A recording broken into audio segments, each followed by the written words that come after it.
Hello, in front of me I've got NOKIA X20. In this video I will show you how to manage Google Pay app. In the beginning, let's enter Google Pay.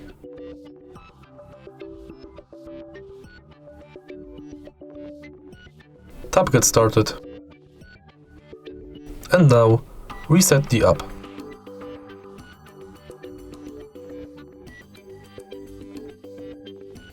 As you can see, the interface of this app has changed.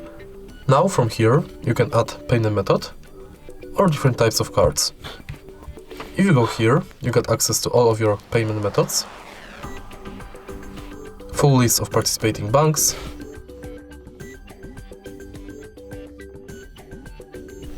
and you can check your full activity. Next, we've got settings, where you can enable or disable email updates, Gmail imports, personalization within Google Pay, purchase notifications, updates about your passes, offers and tips, and you can edit your account info. Then we've got contactless setup, where you can set payment method, check if NFC is on, if Google Pay is set as your default, if you've got your lock screen set, and if your phone meets security requirements. Then we've got help and support, send feedback, and access to our Google account. If you find this video helpful, please leave like, comment and subscribe.